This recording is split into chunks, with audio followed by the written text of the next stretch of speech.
This could be the most important episode you ever listen to because it could save your life. Did you know that common over-the-counter medications, like ones you probably take, are a factor in perhaps 30% or more fatal accidents? In this episode, I'll talk with Dr. John Trowbridge about the FAA's no-go list for over-the-counter medications. He'll break down the FAA's 5 times dosing interval rule and explain how many hours or even days you may have to wait after taking common drugs like Benadryl and Zyrtec. If you want to be a safer pilot, probably the number one thing you can do to reduce your chances of an accident is to know how long you need to wait before flying after taking these medications. Hello again, and welcome to Aviation News Talk, where we talk general aviation. My name is Max Trescott. I've been flying for 50 years. I'm the author of several books and the 2008 National Flight Instructor of the Year. And my mission is to help you become the safest possible pilot. Last week in episode 388, we talked with Dr. Catherine Cavagnaro about how thoughtful altitude and routing choices can make cross-country flights safer and more efficient. So if you didn't hear that episode, you may want to check it out at aviationnewstalk.com/388. And if you're new to this show, welcome. Glad you found us. And if you would take a moment right now in whatever app that you're using to listen to us and touch either the subscribe key, or if you're using Spotify or the Apple Podcast app, the follow key so that next week's episode is downloaded for free. Now, during the past week, we posted new episodes for all 4 podcasts that are now part of my new Aviation News Talk network of podcasts. So please listen to these 3 shows, which you should be able to find in your podcast app. They are the Rotary Wing Show, in which we talk about helicopters, UAV News Talk, which is your go-to source for drones and eVTOLs, and NTSB News Talk, in which Rob Mark and I talk about a number of recent accidents. And if you have friends interested in these topics, please tell them about our network and share these new shows with them. And this is a listener-supported show, so if you learned something today that might someday save your life, please show your appreciation by signing up to support the show financially, and I'll tell you how to do that in a moment. But first, my thanks to these new supporters, including Catherine Howe, who signed up to make a monthly donation via PayPal, and to Mort Robinson and Kyle Damon, who made one-time donations via PayPal, and to Curtis Berkey, who donated via Zelle. And if you'd like to hear your name next week, sign up now. Just take a couple minutes. Go do it now. Support the show by going to aviationnewstalk.com/support. And just a quick reminder that if you still haven't taken the time anytime during this year to sign up for our Lightspeed giveaway, you will not be getting a free top-of-the-line Delta Zulu headset worth nearly $1,300. Instead, some other listener who's signed up earlier in the year is going to be getting that headset. And that drawing will happen in July. So it's not too late. Go out on the web now and sign up at aviationnewstalk.com/giveaway. And of course, whenever you buy a new Lightspeed headset, Lightspeed will send a check to support Aviation News Talk, but only if you first go to this special link we've set up for you to get to their website. So when you buy, go first to aviationnewstalk.com/Lightspeed, which will take you to their website where you can make your purchase. And of course, links to both of those Lightspeed URLs are in our show notes at aviationnewstalk.com/389. Also in the show notes, you'll find a link to one of the most useful tools for remembering what we're talking about today. And that's a link to a PDF on the FAA website called What Over-the-Counter OTC Medications Can I Take and Still Be Safe to Fly? So you may want to download that and save it for future reference.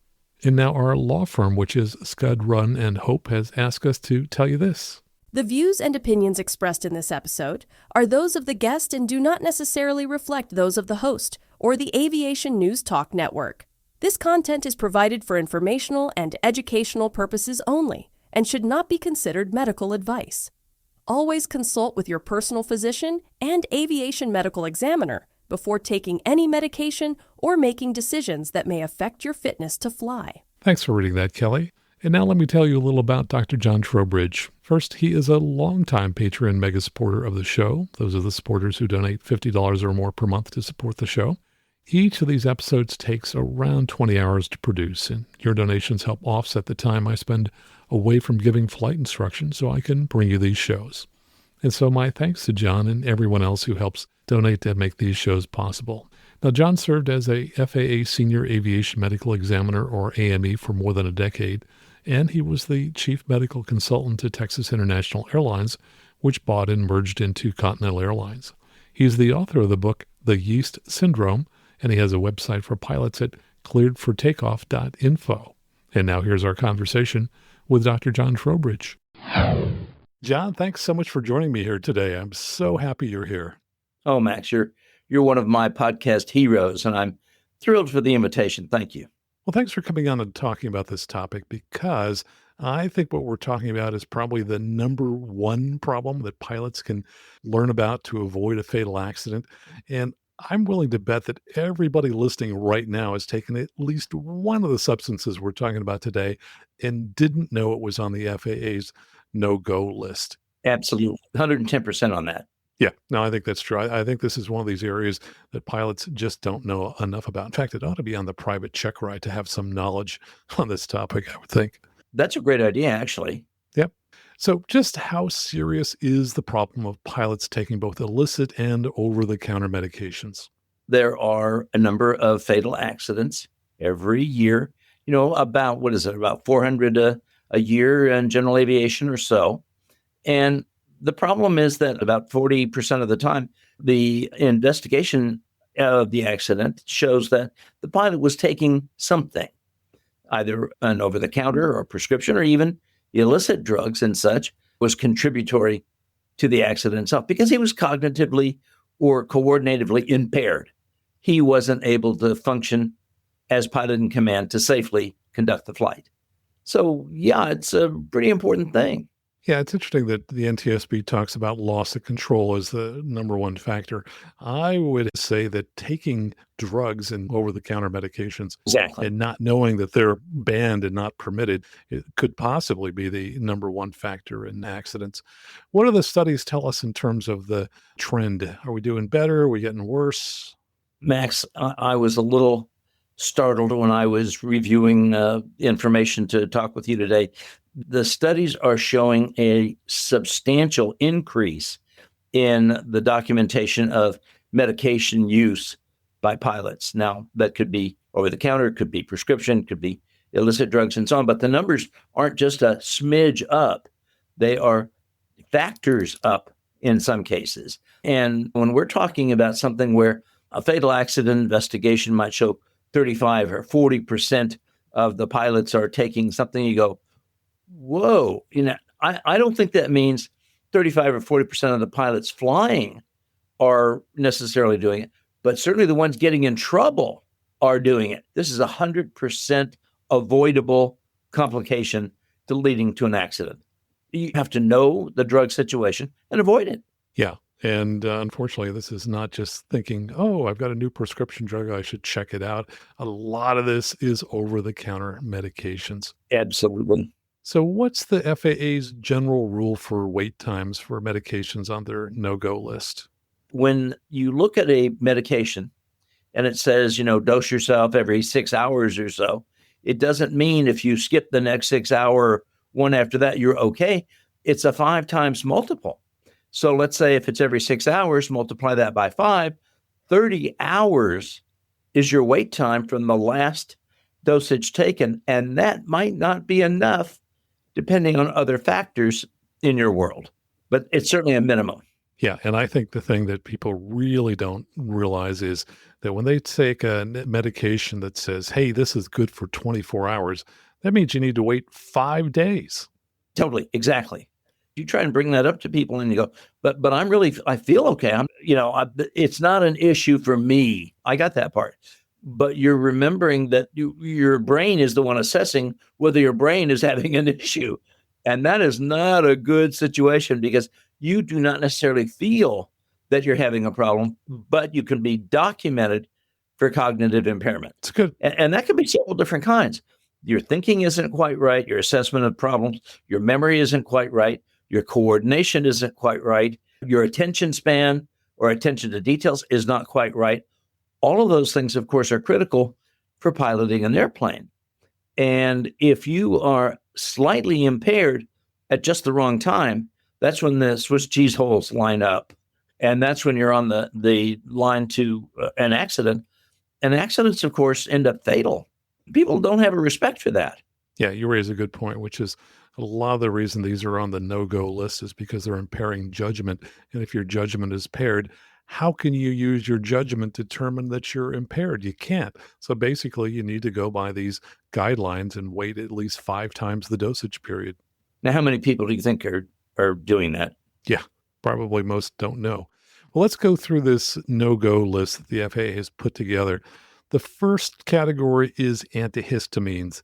Tell us what's on the go list and what's on the no-go list. Let's start with the no-go first. The problem with the antihistamines is they're so readily available over the counter. Okay. Now, when things are available over the counter, they must be safe, right? I mean, that's the concept. Otherwise, they wouldn't sell them over the counter. The problem is for piloting, there's a whole different set of concerns. And antihistamine is not, and antihistamine is not, they're not equivalent. Okay. And so first generation antihistamines, and the classical one is Benadryl, absolutely a no-go. And that's because it has a sedating effect. Sedation is very simple. What it means is that it's blocking down your attention, your cognitive ability. The reason I brought that up, Benadryl is the most common over-the-counter medication that is found in fatal accident pilots. Well, wait a minute. Benadryl, I don't take Benadryl. No, but you can take a sleep aid that has Benadryl, and it's very common as an included item in a number of over-the-counter medications, diphenhydramine. Who knows what that is? That's Benadryl. And you don't even have to take Benadryl. You can just have a cousin to it. And all of those have the same sedative effect that impairs your judgment, your coordination, your thinking, and so on. Now, of course, the pilots are supposed to say, well, what can I take? Well, okay. That's where we have to start dealing with judgment issues again, because if you realize that you can do some things preemptively to where you really don't need to be taking antihistamines for allergy, congestion, and stuff, and that's some of the stuff I deal with on my website. We can talk about that later. But the deal is also you can learn about antihistamines that have less of a sedative effect and are generally considered safe. And that's something, of course, you have to ground test, is what the FAA calls it. Is that, you have to take it way ahead of time so that if it will cause you any issues, you're becoming more aware of it personally. Max, in addition to Benadryl, which is the classical one and involved in more over-the-counter products than you would imagine, there are a number of other sedating antihistamines. Dimetapp is one of the very classical ones. It's been around for so long. Chlortrimeton is another one of those. These are all sedating in a very specific way, like the Benadryl is. Zyrtec is a recent one. Zylsal is a recent one. And the opinions on these, I have sometimes seen differ. Oh, well, it's okay if you tolerate these and you can take them. In my worldview, the way they work, they are absolutely out. Okay. And there are also other side effects to be concerned about with those. And that is that the frequent use of the antihistamines, especially the first generation, like the Benadryl, Dimetapp, Chlortrimeton, and so on, that they are associated with an increased risk of dementia as you get older. And you go, wait a second, that sounds like a real cognitive impairment. And it is, okay. But what people don't realize is that a number of sleep aids employ the sedative effect of the antihistamines as their primary mode of action. You don't necessarily realize that because you're not buying an antihistamine, you're buying a sleep aid. Well, okay, that's the problem with the over-the-counter episodes. And some of these can have really long cycles with creating grogginess hours and hours after their use, which is why the FAA talks about the 5 times, the dosage interval, because that will take most people to a much clearer sense of thinking. And as I look at the list here, I see a couple of other sleep aids mentioned as well. So I think you mentioned ZQuil. I'm also seeing NyQuil, Tylenol, PM, and Unisom, all of which are used as sleep aids, and all of which are on the no-go list, which means you're going to have to wait for, a day or two? I mean, you can't just take this overnight and go flying the day you wake up, right? Exactly. You will wake up, but you might feel a little bit groggy, but you'll attribute that to something else. And the real concern about that is that people are not aware of what they are actually taking. That's why, when I say they have all these different brand names, but if they're all pretty much Benadryl, or diphenhydramine, of course, you have to know about reading that one. But if the label says may cause drowsiness, or be careful when operating machinery or driving a motor vehicle, of course, an airplane would be a significant motor vehicle. Those drugs are more modern antihistamines, often, or other sedative type patterns. The problem with that is they don't tell you, they don't give you that hint that that's what you're dealing with. And so you have to be very suspicious when you read the label. If it says that, I can guarantee you it's going to be in the no-go list. No question. So let's flip over and talk about the go list. What are the good antihistamines that pilots can take and still fly immediately? In my worldview, I don't feel comfortable with any of them because people have what's called idiosyncratic reactions. That's personal to you, not necessarily broad-based to anybody else. And so Allegra is one that has been around a while. Claritin is one that has been around a while.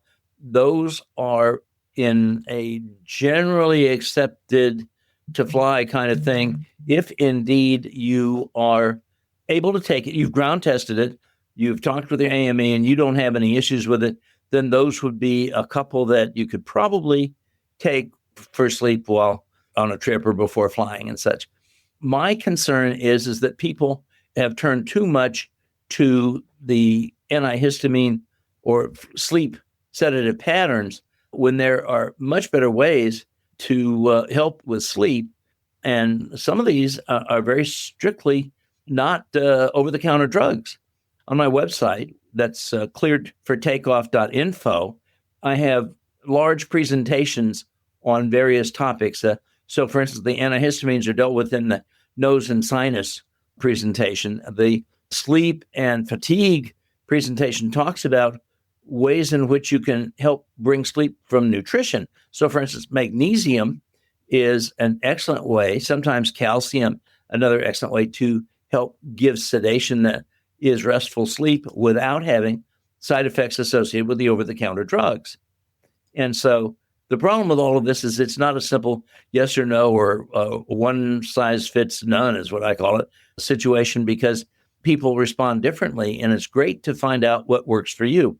Some people tell me that, taking a Tylenol or an aspirin at bedtime or naproxen, Advil, something like that, and they get good restful sleep. Those folks are actually talking about controlling inflammation in their body that they're not really necessarily aware of, but it is something keeping them more awake and such. So finding a sleep pattern, and again, it's a rather large presentation on the website, giving options like that, because the drugs in my worldview, like I say, I'm just not enthusiastic about taking them. And part of the reason is dosage, because some people will take more than the quote suggested dosage. And other times you will have difficulties detoxifying it. You won't literally remove the drug from your circulation and from impacting you. And therefore you are showing a different detox pattern, and therefore the drug is hanging around more for you. And that's personal. Okay, and I see that there's only one sleep aid product which is listed on the FAA's go list. Tell us about that. Yeah. Melatonin is suggested as a go list thing. Now, there is a caveat on that, and that is melatonin in some people is substantially sedating, okay? In others, it's very minimally so. The key is, number one, you want to make sure you have a clean, crisp melatonin product, not mixed with, because there are a number of sleep aids that use melatonin and something else, and that something else is often an antihistamine. But melatonin in low dosages and taken appropriately is very acceptable for many people, okay? And it doesn't generally tend to have a daytime drowsiness or a morning grogginess type effect. But again, which is why it's critical, anything that you think you want to try, you do a ground test first, not on your trip, not when you're going to be exercising pilot duties. So under the nasal steroid and nasal decongestant category, there's actually nothing listed under the no-go list, though they do mention a lot of things that are on the go list, and for some of them they say considered safe and recommended dosages. So tell us what's on the go list and anything you can about recommended dosages. Sure. So the real deal about nasal decongestion and sinus issues, you want to protect your ears.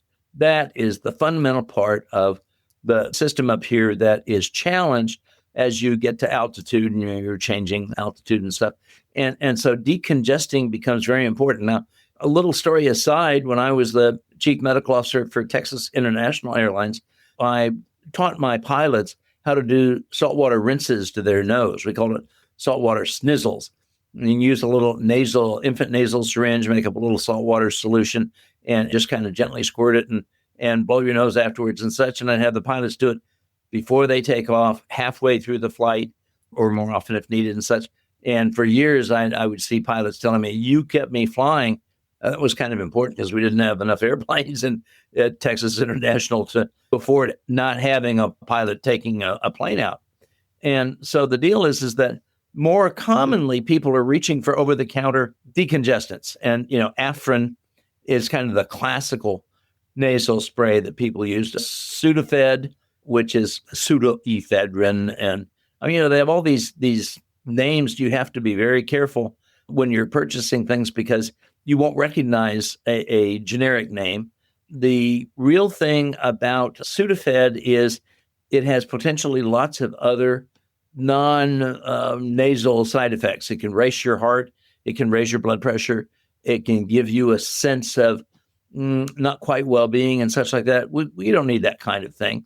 The deal is that decongesting can be done so easily with nutritional things, with the saltwater rinses that we talked about. And there's actually another little trick we use. It's called cool vapor, where we have you make up a solution. Basically, it's 8 ounces of water and a teaspoon to a tablespoon of hydrogen peroxide, just regular peroxide, and then a cool vapor inhaler, not a hot vapor. And you put it right in front of your nose and breathe in, and it can be remarkable in helping to open your sinuses, your nose, and all that stuff. And especially people who have, and often they don't know, have nasal polyps or other issues with regard to changes in their anatomy there. And sometimes just getting these solutions, either the saltwater rinse or the cool vapor, can do dramatic help with clearing and opening those without using a drug like Sudafed or Afrin or such. Let's move on down to the cough category. It says that most cough medications are safe for flight, but caution for combination products with sedating antihistamines. Tell us what pilots need to be looking out for if they're using cough medication. Over-the-counter stuff, everybody's trying to find something for cough. And guaifenesin, which is the MucinX or Robitussin, that actually can be very, very effective taken in enough dosage. A lot of people in my patient experience, 600 to 1,200 milligrams twice a day has been extremely good because what it's doing is loosening the stuff up, getting it out so you're not needing to cough all the time, okay? The problem is that numbers of formulas over the counter have what's called dextromethorphan in them, or the brand name is Delsym. Now, they won't print that on every label. That's just a brand label for Delsym. Dayquil, which is a very common one that people reach for. There's the NyQuil for nighttime, the Dayquil for daytime and such. These are no-goes because they can be sedative, okay? Now, when you're uncomfortable, you're just trying to control a symptom, you don't recognize that a side effect is the sedation, and you might feel so much better you don't realize the sedation is taking over. So you have to be very cautious. Coricidin is allowed if there's no chlorpheniramine, which is an antihistamine in it. And if you are very careful in making your choices, you can probably get away with it. The problem, again, is usually the combinations. You also have to be very careful with any antihistamine or cough product that has a -D on it, because that has a decongestant in it. And depending on the decongestant, that might not be legitimate for you, okay? And again, that would be like MucinX D would have a decongestant with it. So it makes it more effective in the over-the-counter purpose, but not for piloting.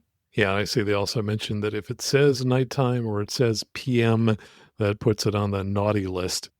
Absolutely. And then, of course, now I just took it at night, so I'm okay in the morning. No, if it says, every 8 hours or 12 hours or whatever, multiply that by 5, now you might be several days out before you could legitimately exercise pilot duties.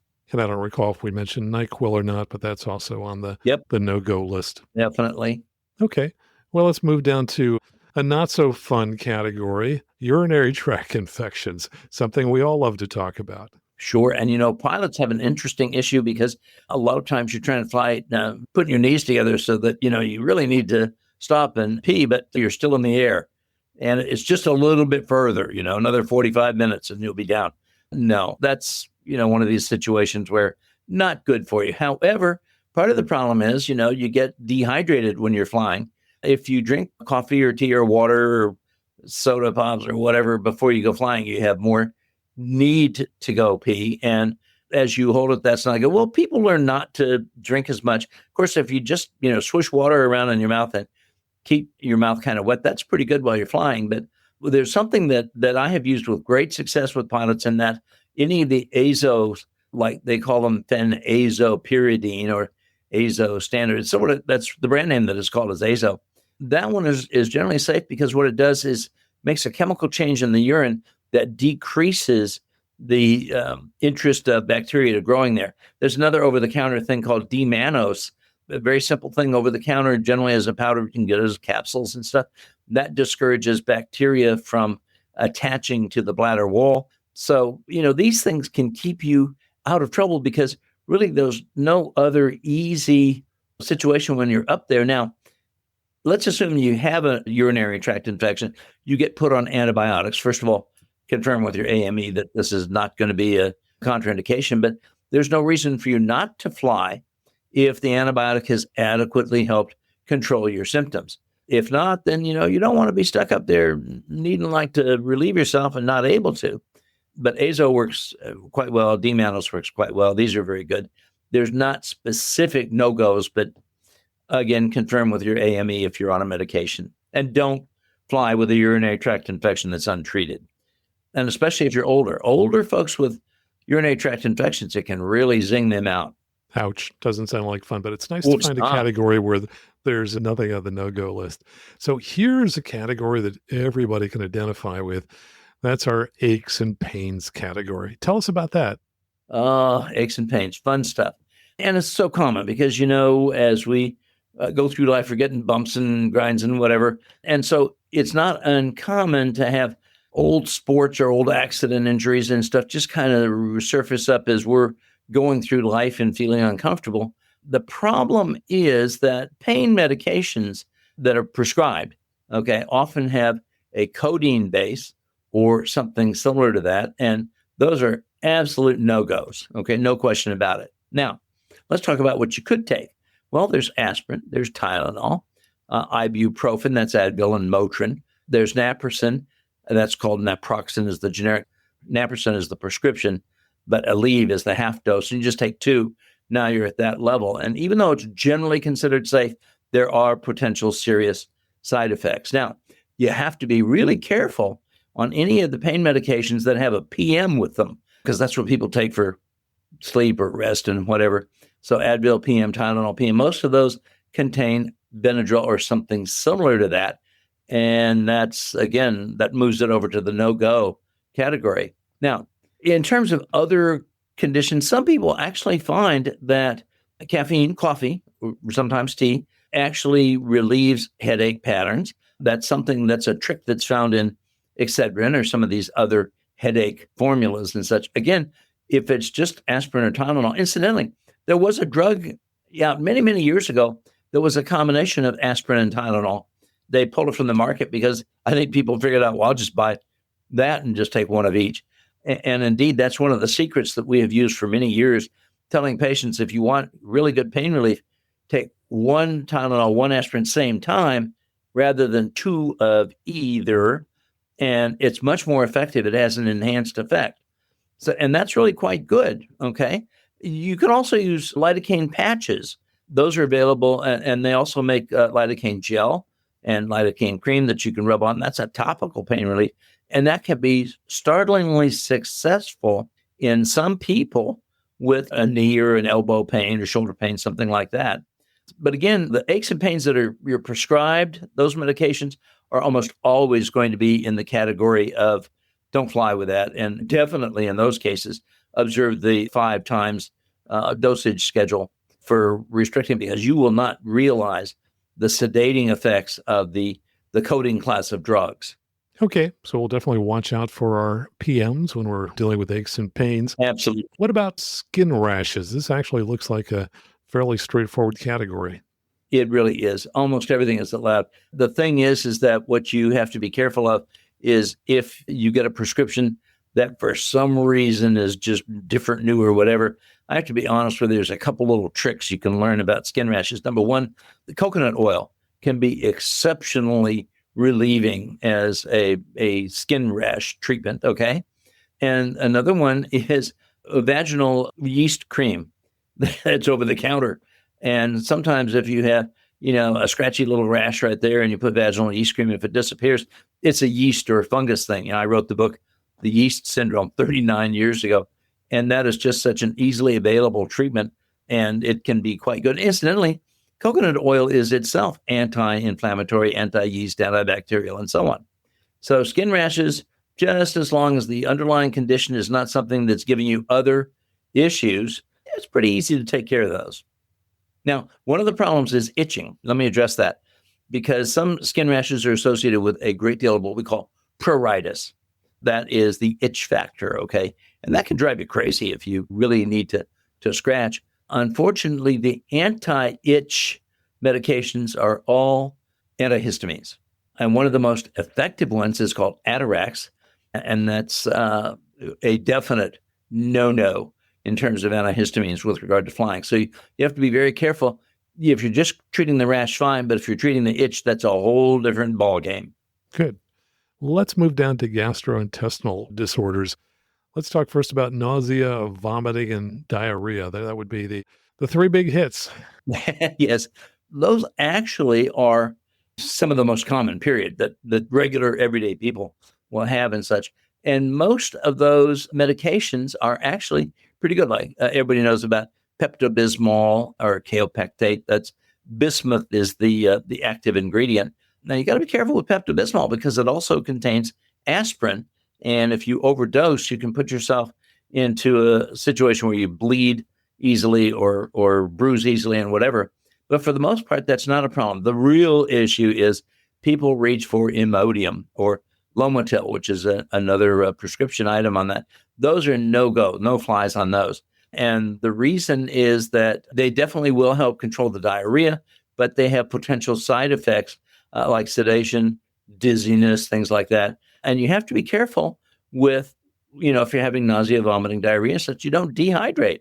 Dehydration can get you in real trouble because not only does it interfere, muscle cramps and stuff, but it can impair your cognitive abilities a lot when you dehydrate.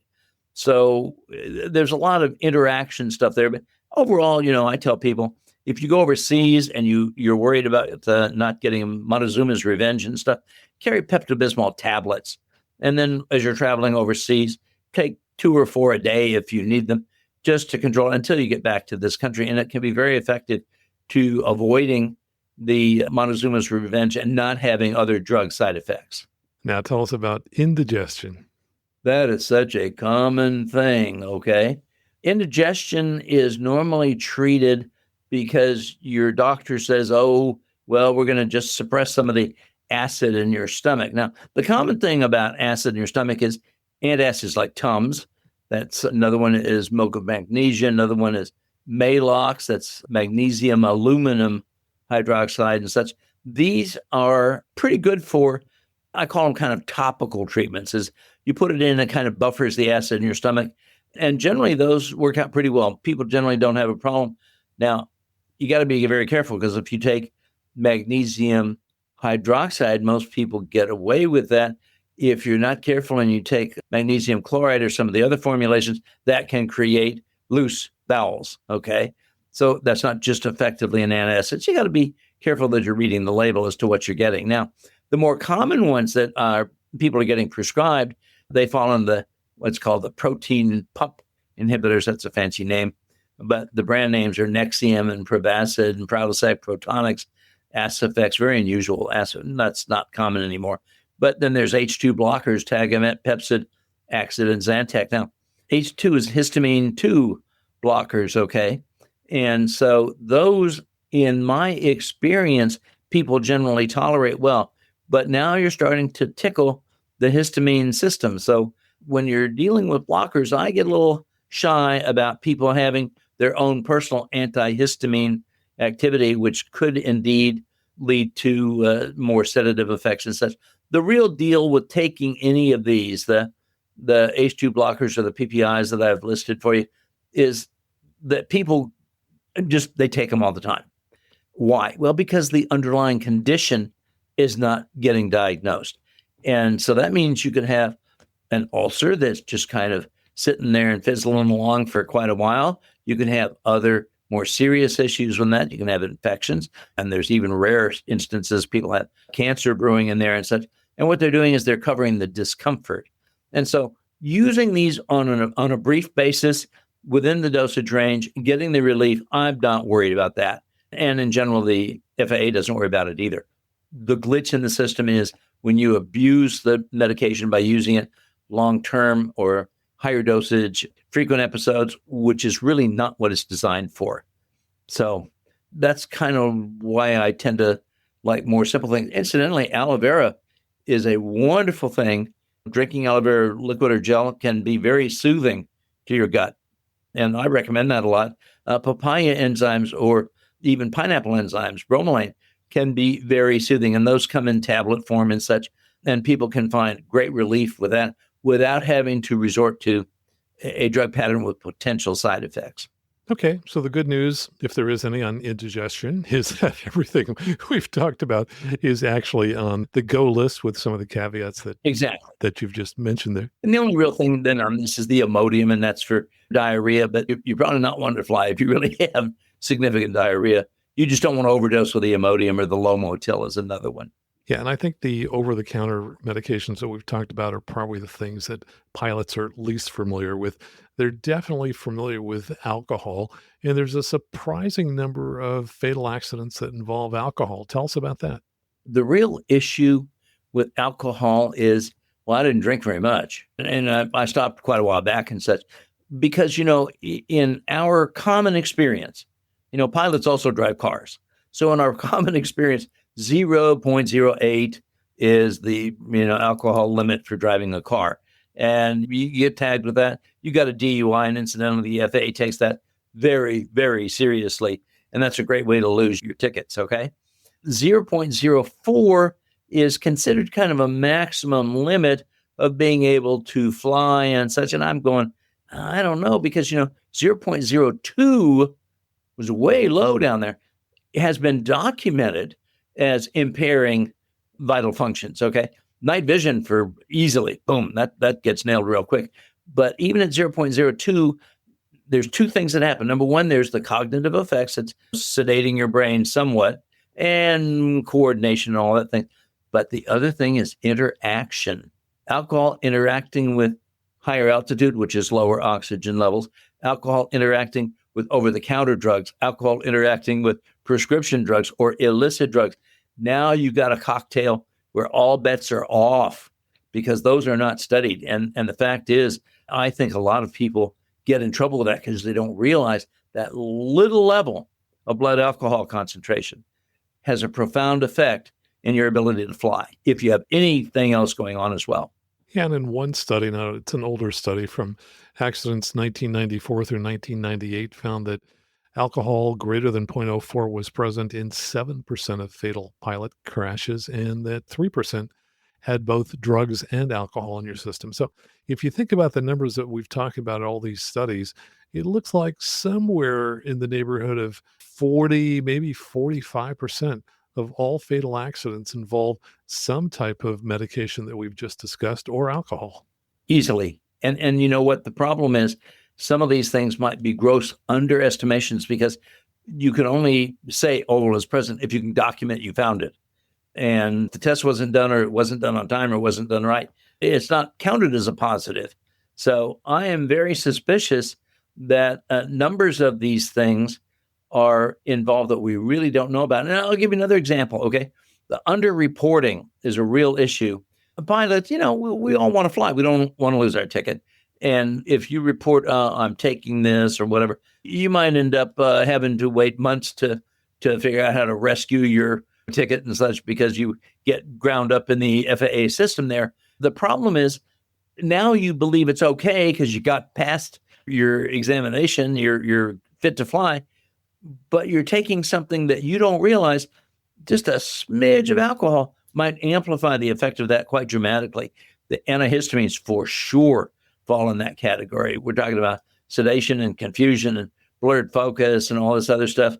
And if you have people take, what they're called the benzodiazepines, the things that they use as sleep medications, Valium and Ambien and stuff like that, those can really amplify with the effects of alcohol. And, you start putting in cocktails of 2 or 3 different items that are readily available over the counter. You can really be impairing yourself. Getting away with it is not a good idea. So I think there's a real dilemma and challenge that pilots face anytime they get a new prescription or anytime they take an over-the-counter medication. First off, I suspect that most doctors are not aware of what's on the FAA's no-go list. So how would you suggest pilots proceed anytime they get a new prescription or anytime they're about to take a new over-the-counter medication? That's a tough question because that has so many, alleyways you can go down. And, we get 7 pages of tiny type with every prescription now. But if on there it talks about sedation at all or interaction with sedative things, you have to be very cautious, because if you've been able to take an antihistamine like we were talking about earlier, if you've been able to do that, but it says caution with those, this new prescription might actually aggravate things. It's certainly something to give you pause about thinking about whether you should be drinking alcohol or otherwise having issues while you're taking the medication. The problem is that there are resources, you and I have talked about that, where there are lists of suggested medications that are probably okay and such. Really, it's the AME is the ultimate arbiter. And the reason I say that is because hopefully you have an AME who's actually paying attention to who you are as a patient, not just a list of check boxes and such, because it really does matter your ability. Okay. I'm an older pilot, so I consider, everything that I do has a suspicion associated with it, because those things could have more of an effect on me than they might on someone else. And, younger pilots, of course, are indestructible. We've all been through that phase where there's no problem.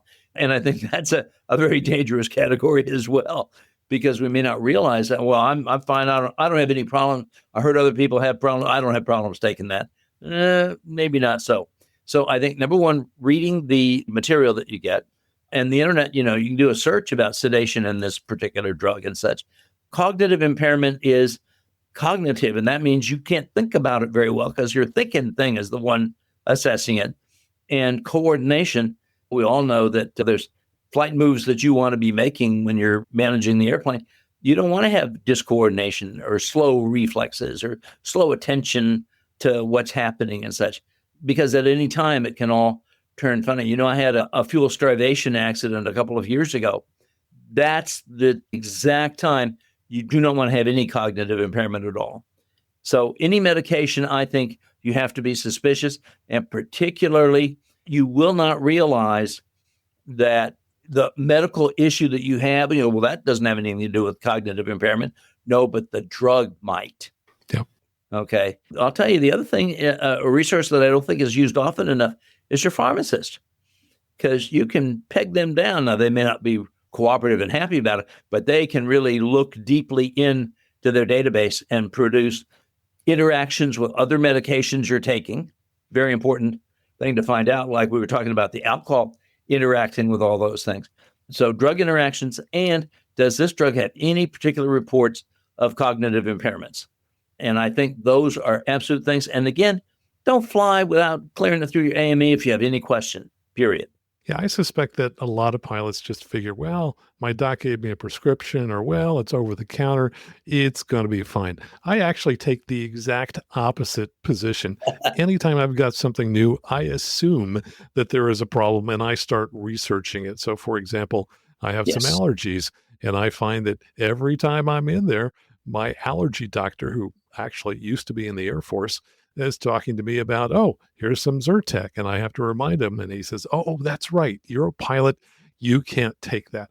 So I think it's really incumbent upon pilots to take full responsibility for doing the due diligence to make sure that what they're taking is not on the FAA's no-go list and is not going to affect their flying. And what you're doing actually is the pre-flight exam on your fit to fly. That's the I'm safe checklist and such. And I have a lot of patients still because I was a senior AME for a dozen years. I have a lot of leftover pilots in my practice and such. Whenever I prescribe something, I'm very careful about saying you could or could not fly. And if it's a could not, what are your restrictions taking this? And it's real important. And, a lot of people are on long-term medications. Now we have chronic illness medications we did not used to have 30, 40, 50 years ago. Okay. And those have their own set of biological interactions inside people and with other medications. And it's not uncommon to have older patients coming in and they're on 3, 4, 5, 6, 7 medications. And, I can look down that list very carefully. And I have called pharmacies to say, give me a printout on, the interactions on these. The programs are sophisticated. I don't have access to it, but they do. And being suspicious, like you say, very important. So my recommendation is always don't until we prove that you can do. Yep, good advice. And that prove you can do should be based on some evaluation, some study, some experience. Excellent.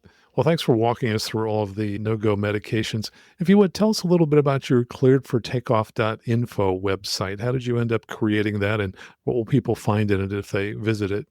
Oh, that's fun. Thank you, of course, for asking. For years, as I said, I was taking care of pilots as a senior AME, and I had to develop hacks and tips and stuff because the real clear thing about flying is you want to avoid drugs and surgery if you want to keep your medical, but you also want to stay healthy if you want to keep your medical. You don't want to be impaired by the illness itself. You're just not taking care of it. And so I had to develop all these tips and hacks and tricks and all this. And I was thinking, you know what? I did all this on a one-on-one basis as my pilots came in and developed all that. But wait a minute, I can actually write up all of these hacks that I have developed over 46 years of practice and make them totally available to people. And so it occurred to me that if a pilot just has information, that's one thing we're very good at. We've learned to study the pilot operating handbook and stuff. Well, it's kind of like your own personal operating handbook if you can assess your condition and potential treatments for it. And so I thought I need to put this together and have this kind of information readily available literally around the world. And so I started with the key features that pilots are most concerned about. Pilots get in trouble with stress, with sleep, with nose congestion, sinus congestion, ear congestion, bronchitis, all that sort of stuff, neck and back pains, other joint pains. And so I started creating these presentations that literally go through, here's the standard kind of things, and here's concerns with those, and here's integrative medicine kind of things. And that takes integration is the classical views along with newer views, as well as old homespun remedies and such, things that keep you avoiding drugs and avoiding surgery. But I wrote a book 39 years ago called The Yeast Syndrome. Bantam Books still sells it. They call it a strong backlister because it is amazing how many illness issues are related to yeast and fungal infection inside people. And I mean, literally, in 2017, the CDC said, if you've got a confusing situation with a patient, think fungus, okay? And the deal is that as I get more and more details on the website, I've got a lot on there about yeast right now, but as I get more of it, I will relate more and more of the, quote, medical problems that people don't think are related. A lot of, quote, so-called cancers that are diagnosed actually are fungus. And some of the patients respond exceptionally well to intensive antifungal treatment. Who would think, okay?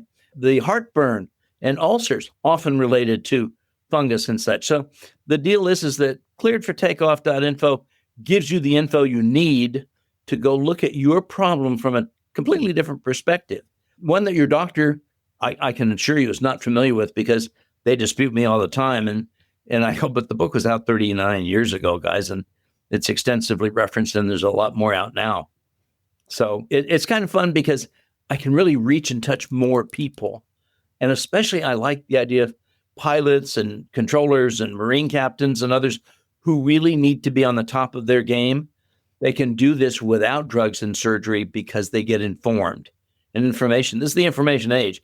If you get information, you can be powerful, even more so than your doctor, because you can ask for treatments that they don't know about, and you can effectively help take care of yourself.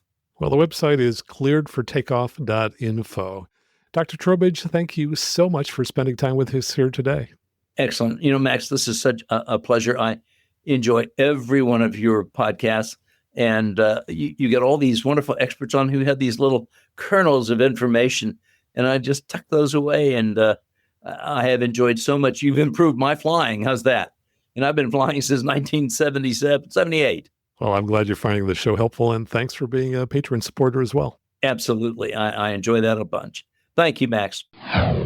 And my thanks to Dr. John Trowbridge for joining us here today. You can find out more about him at his website, clearedfortakeoff.info, and I'll include a link in our show notes to his book, The Yeast Syndrome.